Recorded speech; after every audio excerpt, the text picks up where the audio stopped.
Ms. Wolf, would you call your first witness? The people call Reva Shane. Do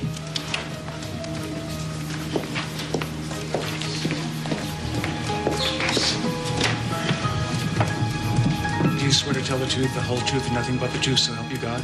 I do. Please be seated.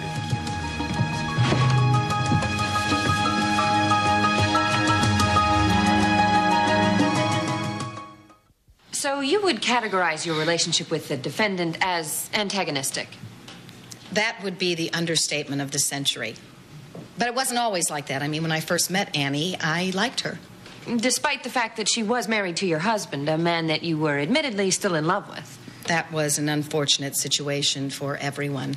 I mean, I tried to understand her position. I tried to put myself in her shoes. I mean, she thought she was going to start a new life with this wonderful man, and I did everything I could to stay out of the situation. I even married another man. I tried to give them a chance. Right. There was really no reason for me to dislike Annie or distrust her, not at first. I mean, we tried to work together because of my children. It took me a while to realize just how much she hated me, how much she thought I was to blame for ruining her life. Go on, Miss Shane. Annie made no bones about the fact that she wanted to destroy me. But up until then, you say you had no animosity towards Miss Dutton. No. It wasn't until she made the mistake of coming after me and my family. Then all bets were off, and any sympathy I had for her was long gone. She was obsessed with Joshua Lewis and obsessed with trying to get me out of the picture.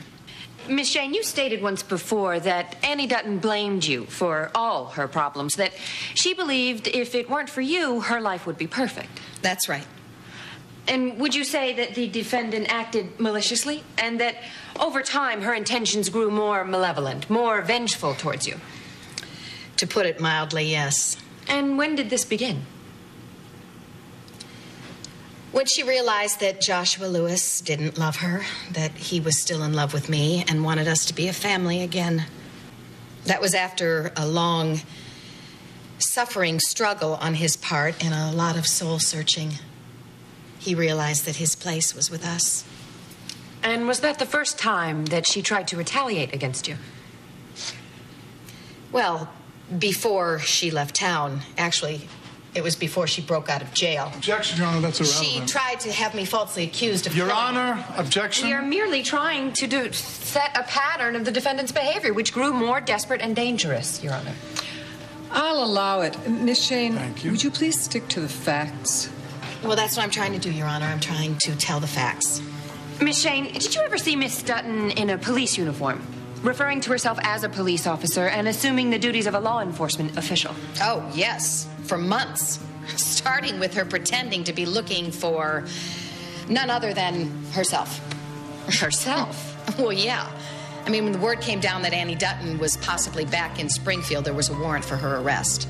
And the first time I encountered Annie, that is, Annie wearing her new face, was when she jumped me from behind, stuck a gun in my ribs, and handcuffed me. All the while pretending to be a Springfield police officer. Oh, yes, she flashed her badge, and before I knew it, I was face down on the sidewalk.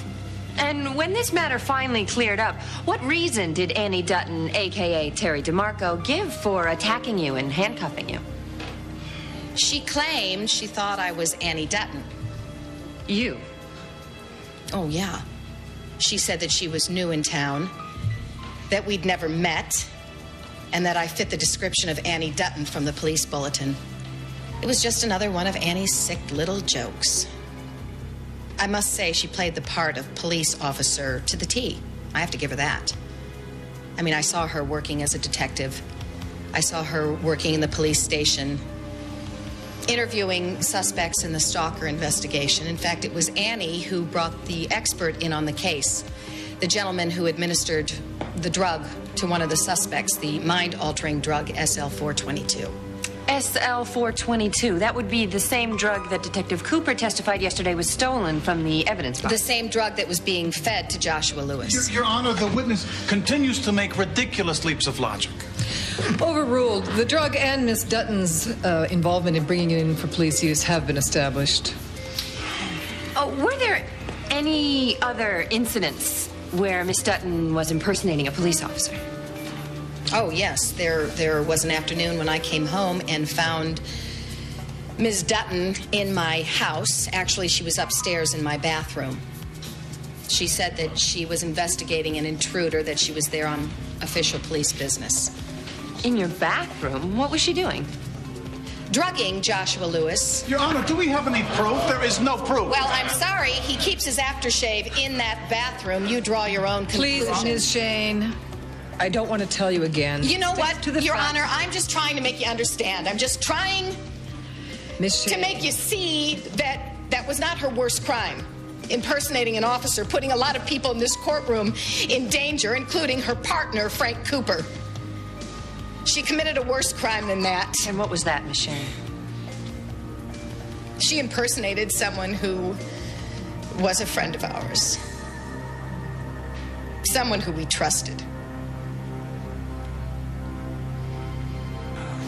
What do you want me to say, Mother?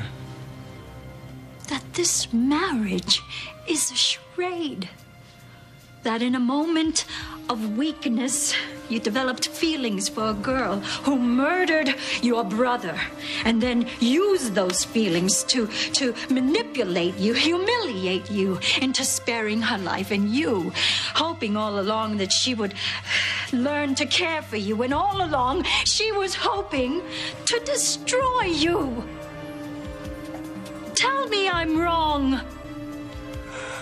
You left this up to me, and I thank you for that. Daniel, you will be head of this family one day. You must protect it. It's all we have. I brought Michelle into this house, into this family. I created it, and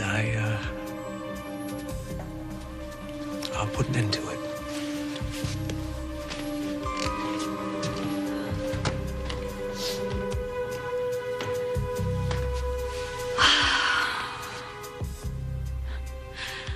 Goodbye, Michelle. Michelle, you actually believe that you can take down Carmen and not hurt Danny? I don't know. I don't want to think about it right now. I want to go home to my home, and I want to take a bath, and I want to relax without having to worry about one of Carmen's jerks watching me. It's that bad. Yeah, it's that bad. But you've helped me a little bit. What? Me? Oh, yeah. I mean, I put you through a lot, you know, and you've been there. Who would have thought, right? Yeah, well, you know, I'm still not even sure that I like you. Come on. I'm just saying thanks for helping me through it, you know? Yeah, well, for a chick from the suburbs, you know, you taught me a little bit about wild and crazy. Oh, what time is it? You don't know? I don't. Why?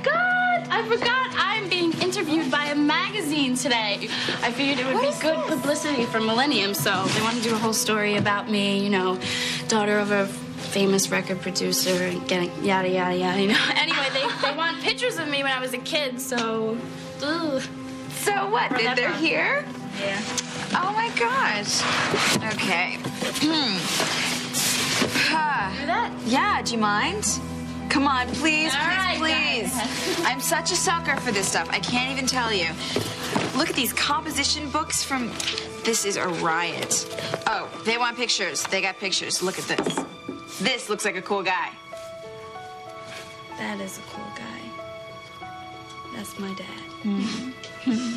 No one thought he was the dad type. Actually, he scared the hell out of a lot of people, but they didn't know him. You know, like I knew him. He believed in me. No matter how hard he was on me, I know it's because he believed in me. He would be really proud of you, Andrew. He would. Oh, come on, look at yourself. You're running a club.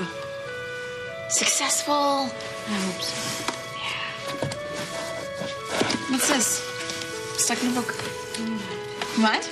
Read it, All right.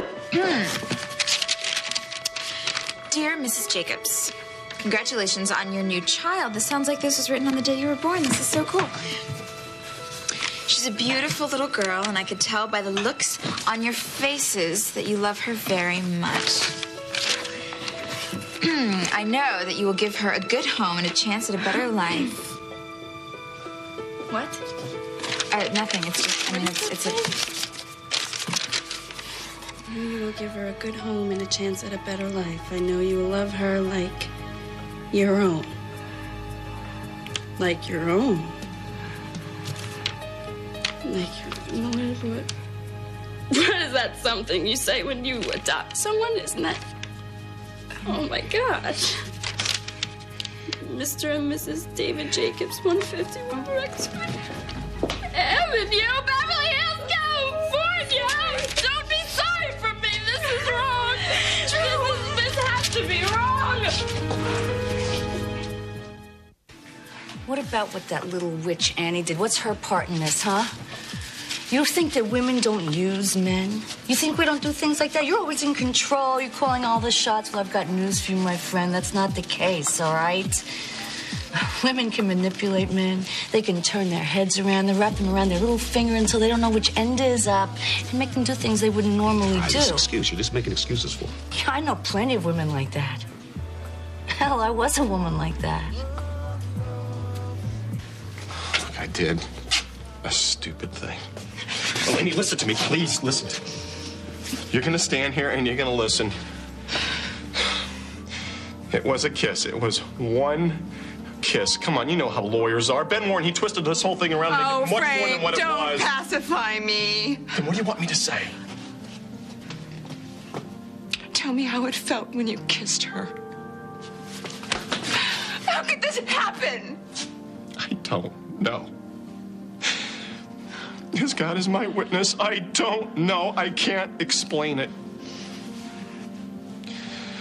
The only thing I do know is what I have and what I went through to get it. I want to be here with you. I want you. And the thing that I can't stand the most is that I hurt the woman that I love more than anything in this world.